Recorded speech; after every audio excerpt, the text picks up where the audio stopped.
बाबू घाटो। हाँ हाँ हाँ अगर सिर्फ मुआयना कर लेंगे, अगर सिर्फ देख लेंगे, आइए देख लेंगे। हाँ बस हो गया, घूम लिए, हो गया।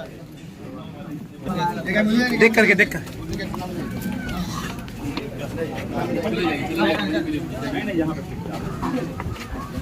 अरे सब आदमी को जाने क्या जरूरत है बाबू, बच्चे अरे मुआयना हाँ ऐसा हाँ 15/20 है, 15/16 है, 15/17 है, इसी तरह से सारे गवर्नमेंट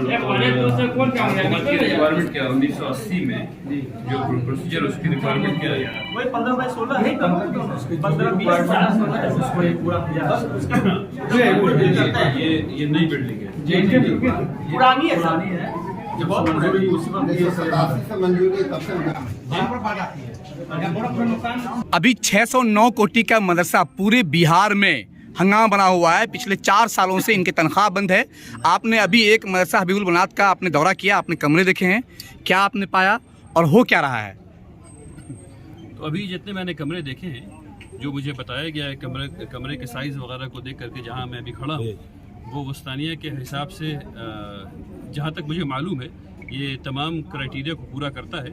और इसके बावजूद यहाँ पर ऐसा मुझे बताया गया कि ये 609 मदरसे में मतलब यहाँ तनख्वाह नहीं आ रही है।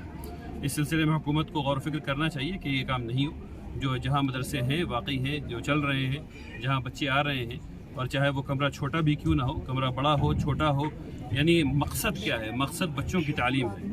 अगर बच्चों की तालीम हो रही है और वो छोटे कमरे में हो रही है तो भी वहाँ पे आनी चाहिए, यानी सैलरी आनी चाहिए। लेकिन मुझे ये भी बताया गया कि हो सकता है कि एक आध मदरसा ऐसा हो जहाँ तालीम वगैरह नहीं हो रही हो, तो उसमें हुकूमत जो है वो जो चाहे करे, यानी वो बगैर काम किए हुए मुआवजा लेना मुसलमान का शार नहीं है। हज़रत 4 सालों से असातिज़ा के साथ भुखमरी की हालत है, लेकिन मुस्लिम तंजीमें खामोश क्यों? ये आपको कैसे महसूस होगा कि मुस्लिम तंजीम खामोश है और कोई काम नहीं कर रहा है?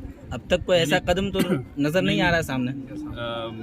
आपको पता नहीं कि अभी कुछ दिनों पहले एक और इजलास हुआ था मदरसा शम्सुल हुदा पटना में, और उससे पहले हम लोग लगातार जो एजुकेशन मिनिस्टर हैं और उससे पहले नीतीश जी हैं, इन तमाम लोगों से बात होती रही है और लगातार हो रही है।